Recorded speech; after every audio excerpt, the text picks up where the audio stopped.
Hi friends, self study PSCയിലേക്ക് സ്വാഗതം. ഞാൻ രാധിക മണിയൻ. ഇന്ന് നമുക്ക് മന്ത്ലി കറണ്ട് അഫയേഴ്സിൻ്റെ മാർച്ച് പാർട്ട് 1 ആണ്. നമ്മുടെ ചാനൽ സബ്സ്ക്രൈബ് ചെയ്യാതെ കാണുന്നവർ ഒന്ന് സബ്സ്ക്രൈബ് ചെയ്ത് സപ്പോർട്ട് ചെയ്തേക്കണേ. അതുപോലെ ക്ലാസ്സുകൾ ഇഷ്ടപ്പെടുവാണെങ്കിൽ ലൈക്ക് ചെയ്യാനും നിങ്ങളുടെ ഫ്രണ്ട്സിന് ഷെയർ ചെയ്ത് കൊടുക്കാനും മറക്കരുതേ. നമുക്ക് ക്ലാസ്സിലേക്ക് പോകാം. ബ്രിട്ടീഷ് രാജാവിൻ്റെ ബഹുമതിയായ നൈറ്റ്ഹുഡ് പദവി ലഭിച്ച ഇന്ത്യയിലെ വ്യവസായി സുനിൽ മിത്തൽ. ജീവിതശൈലി രോഗങ്ങൾ വർദ്ധിക്കുന്നതിനെതിരെ മലപ്പുറം ജില്ലാ ഭരണകൂടം ഭക്ഷ്യസുരക്ഷാ വകുപ്പുമായി സഹകരിച്ച് നടപ്പിലാക്കുന്ന ക്യാമ്പയിൻ നെല്ലിക്ക.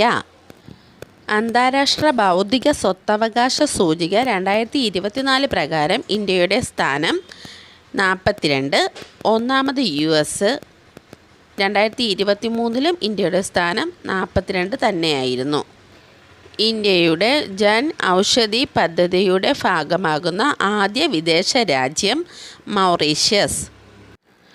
2022 national tiger conservation authority survey പ്രകാരം ഇന്ത്യയിൽ ഏറ്റവും കൂടുതൽ പുള്ളിപ്പുലികൾ ഉള്ള സംസ്ഥാനം മധ്യപ്രദേശ്. സർവേ പ്രകാരം 3907 പുള്ളിപ്പുലികളാണ് മധ്യപ്രദേശിലുള്ളത്.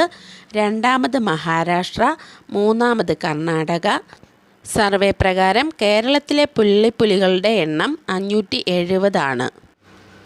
തുടർച്ചയായ 8ാം വർഷവും ജനനനിരക്ക് താഴ്ന്ന രാജ്യം ജപ്പാൻ. 2023 UGC നിർദ്ദേശപ്രകാരം ഓംബുഡ്സ്മാനെ നിയമിക്കുന്ന കേരളത്തിലെ ആദ്യ സർവകലാശാല APJ അബ്ദുൽ കലാം സാങ്കേതിക സർവകലാശാല. APJ അബ്ദുൽ കലാം സാങ്കേതിക സർവകലാശാലയിലെ ഓംബുഡ്സ്മാനായി നിയമിതനായത് ഡോക്ടർ ധർമ്മരാജ് അഡാട്ട്.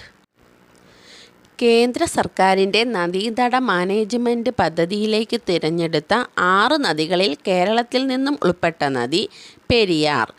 പെരിയാർ നദീതട വികസന സാധ്യതകൾ പഠിച്ച് പദ്ധതി തയ്യാറാക്കാനുള്ള ചുമതല IIT പാലക്കാടിനും IIT കാലിക്കറ്റിനുമാണ്. ഗംഗാ നദീതട വികസനത്തിന് സമാനമായിട്ടാണ് പദ്ധതി. ലോകാരോഗ്യ സംഘടന വയോജന നഗരമായി പ്രഖ്യാപിച്ച ദക്ഷിണേന്ത്യയിലെ ആദ്യ നഗരം കൊച്ചി. താൽക്കാലികമായി അന്താരാഷ്ട്ര പദവി ലഭിച്ച ജാംനഗർ വിമാനത്താവളം സ്ഥിതി ചെയ്യുന്നത് ഗുജറാത്ത്. 10 ദിവസത്തേക്കാണ് പദവി ലഭിച്ചത്. 2023-24 വർഷത്തെ യുവേഫ വനിതാ നേഷൻസ് ലീഗ് കപ്പ് ഫുട്ബോൾ കിരീടം നേടിയത് സ്പെയിൻ. ഫൈനലിൽ ഫ്രാൻസിനെ പരാജയപ്പെടുത്തിയാണ് കിരീടം നേടിയത്. 2023 UN-ൻ്റെ സുസ്ഥിര വികസന ലക്ഷ്യ സൂചിക പ്രകാരം ഇന്ത്യയുടെ സ്ഥാനം 112. State of India's environment 2024 report പ്രകാരമാണ് ഇന്ത്യയിലെ സുസ്ഥിര വികസനം കണക്കാക്കിയത്. പട്ടികയിലെ ആദ്യത്തെ ദക്ഷിണേന്ത്യൻ രാജ്യം ഭൂട്ടാനാണ്. അടുത്തിടെയായി ടിബറ്റൻ ആടുകളെ ക്ലോണിങ്ങിലൂടെ സൃഷ്ടിച്ച രാജ്യം ചൈന. സംസ്ഥാനത്തെ ആദ്യ നൈലോൺ നൂൽ ഫാക്ടറി നിലവിൽ വന്നത് പുന്നപ്ര, ആലപ്പുഴ. മാർച്ച് 3 ലോക വന്യജീവി ദിനം. 2024 ലോക വന്യജീവി ദിന പ്രമേയം ജനങ്ങളെയും ഗ്രഹത്തെയും തമ്മിൽ ബന്ധിപ്പിക്കൽ. വന്യജീവി സംരക്ഷണത്തിൽ ഡിജിറ്റൽ നവീകരണം പര്യവേക്ഷണം ചെയ്യുക. മാർച്ച് 3 ലോക കേൾവി ദിനം കൂടിയാണ്. മാർച്ച് 3 ലോക വന്യജീവി ദിനം, ലോക കേൾവി ദിനം. 2024 ലോക കേൾവി ദിനത്തിൻ്റെ പ്രമേയം മനോഗതി മാറ്റാം, ശ്രവണ പരിചരണം എല്ലാവർക്കും യാഥാർത്ഥ്യമാക്കാം. Kalinga institute of social science അന്താരാഷ്ട്ര ഹ്യൂമാനിറ്റേറിയൻ അവാർഡ് 2023 ലഭിച്ചത് Bill Gates. 2024 Khelo India university ഗെയിംസിൽ ഒന്നാമതെത്തിയത് ചണ്ഡീഗഡ് യൂണിവേഴ്സിറ്റി. വേദി വടക്ക് കിഴക്കൻ സംസ്ഥാനങ്ങൾ. ഭാഗ്യചിഹ്നം അഷ്ടലക്ഷ്മി. രാജ്യത്തെ ആദ്യ ദേശീയ ഡോൾഫിൻ ഗവേഷണ കേന്ദ്രം ആരംഭിച്ചത് പാട്ന. 2024 ലോക വ്യാപാര സംഘടനയിൽ അംഗമായ പുതിയ രാജ്യങ്ങൾ കൊമോറസ്, തിമൂർ ലെസ്തെ. ലോക വ്യാപാര സംഘടനയുടെ 13ാമത് മിനിസ്റ്റീരിയൽ സമ്മേളനം അബുദാബി, 12ാമത് സമ്മേളനം ജനീവ.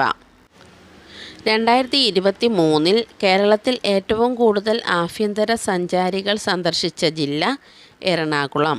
കൂടുതൽ വിദേശ സഞ്ചാരികളും എറണാകുളം തന്നെയാണ്. ഗർഭഛിദ്രത്തിനുള്ള അവകാശം ഭരണഘടനയിൽ ഉൾപ്പെടുത്തിയ ആദ്യ രാജ്യമായി മാറിയത് ഫ്രാൻസ്. ഇന്ത്യയിലെ ആദ്യ അണ്ടർ വാട്ടർ മെട്രോ തുരങ്കപാത കൊൽക്കത്ത ഹൂഗ്ലി നദിയിൽ. സംസ്ഥാനത്തിൻ്റെ മുഖ്യ വിവരാവകാശ കമ്മീഷണറായി ചുമതലയേറ്റത് വി ഹരിനായർ.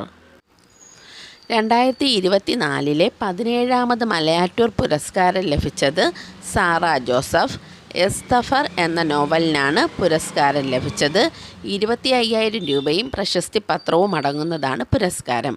യുവ എഴുത്തുകാർക്കുള്ള പുരസ്കാരം ലഭിച്ചത് രജനി സുരേഷ്.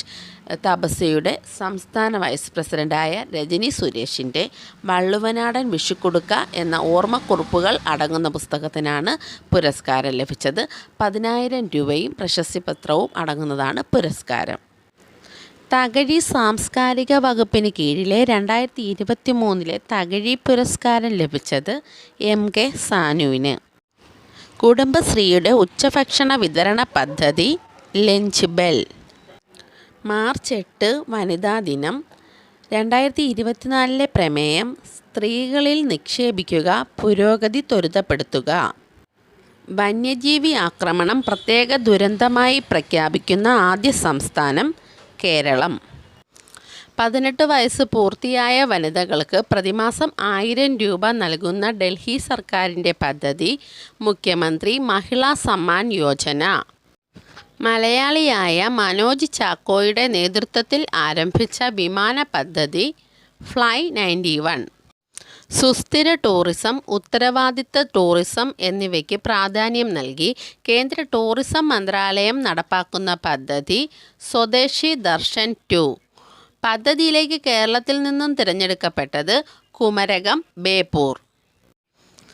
2024 മാർച്ചിൽ ലക്ഷദ്വീപിലെ മിനിക്കോയിൽ കമ്മീഷൻ ചെയ്ത നേവൽ ബേസ് INS ജഡായു ലക്ഷദ്വീപിലെ നേവിയുടെ രണ്ടാമത്തെ നാവിക താവളമാണ്. ആദ്യത്തേത് INS ദീപ് രക്ഷ.